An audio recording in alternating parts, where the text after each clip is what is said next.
Mengamati harga beras dan juga gula yang merangkak naik ini sebetulnya ada apa yang Anda amati? Apakah memang masalah pasokan yang tentunya juga apabila menipis membuat harga menjadi naik atau ada masalah apa di sana? Karena Sih, Bung Bram, pertanyaannya berat itu kayak kalau saya nanya pertanyaan ujian mahasiswa gitu kan. Begini, dua-duanya atau tiga ya benar semua yang Anda sebutkan. Anda menyebut dua, saya nanti tambahkan yang ketiga. Yang satu memang siklus, ya. Siklus itu sekarang memang musim kemarau dan ditambah kemarau ekstrim, orang sebut El Nino. Jadi laporan dari BMKG juga menyebutkan September bahkan Oktober bahkan kemungkinan November masih kering. Kalau ada hujan sebagian, kemarin ada berita hujan di Sumatera Utara dan Aceh sebagian. Kemudian yang kedua, karena memang ada apa tadi yang saya sampaikan, ada nggak cukup produksinya. Karena memang siklus kan. Jadi Bung Bram, sebagai gambaran, 65% dari beras kita setiap tahun itu dipanen pada bulan Maret April. Panen kedua, which is bulan Oktober, itu sedikit, 35%-nya lah. Yang lain-lain panen kecil-kecil di beberapa tempat. Nah, dari situ sekarang memang sedang reda. Nah, sekali lagi, kalau manajemen stoknya tidak baik, memang harganya tinggi. Kira-kira seperti itu. Nah, saya tambahkan satu lagi faktornya, faktor psikologi pasar ya. Psikologi jangan-jangan lebih dominan. Mengapa psikologi ini penting atau menjadi faktor sangat penting bahkan dalam manajemen stok ini? Karena teman-teman pedagang ini khawatir tidak dapat pasokan karena memang pasokannya agak seret juga ya. Akhirnya semua bertingkah laku seperti itu, makin lama makin naik.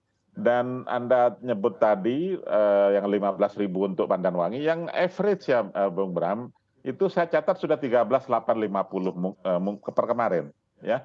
Dan itu sangat tinggi. Lalu yang medium yang sering kita jadikan referensi untuk kalangan rata-rata ya, itu sudah 12.650, itu tinggi sekali. Kalau mau tambah faktor keempat, mengapa harga ini naik, ada hubungannya juga dengan pasar global. India kan memainkan kartu sejak bulan Juli ya kemarin, sudah 6 minggu India melarang ekspor beras, kecuali kepada beberapa negara yang atas request khusus untuk dapat pengecualian.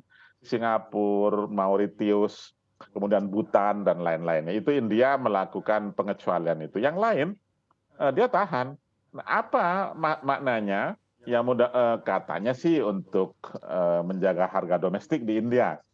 Harga domestik di India juga sudah merangkak naik.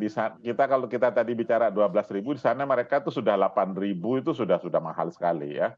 Dan biasa Perdana Menteri Modi akan pemilu tahun depan, sama dengan kita. Kalau Pak Jokowi sudah habis periodenya, Modi masih akan maju lagi. Jadi beras dipakai untuk politik di dalam negeri India dan lain-lain ya. Kita bisa teruskan faktornya, tapi kira-kira seperti itu.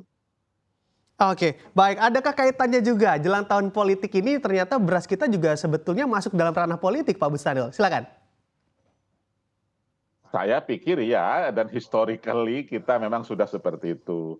Jadi karena beras ini yang seharusnya ya kita perlakukan sebagai barang publik, barang private biasa, tapi kita perlakukan sebagai semi publik. Akhirnya tetap harus diatur. Bappenas atau Badan Pangan Nasional mengeluarkan harga patokan ya atau HPP. HPP untuk digabah dan HET untuk dihilir. Itu salah satu indikasi bahwa beras ini barang semi publik. Artinya pasti berhubungan dengan keputusan-keputusan politik. Apakah ada hubungannya dengan rent seeking behavior atau perburuan rente? Saya pikir diskusinya tetap terbuka. Memang kemungkinan untuk seperti itu tetap ada. Disitulah saya nyambungkan tadi dengan psikologi pasar tadi ya. So far untuk sementara kita tidak ada kepanikan sih, walaupun harganya tinggi seperti itu. Dan kemarin minggu lalu ya Presiden sudah mengumumkan tentang bansos ya 10 kilogram yang diberikan 3 bulan itu. Mudah-mudahan sih bisa meredam, setidaknya membantu kalangan menengah bawah untuk dapat akses beras. Jangan sampai jangan sampai telat ya, karena itu sangat penting. Nah, kita baru bicara makronya nanti.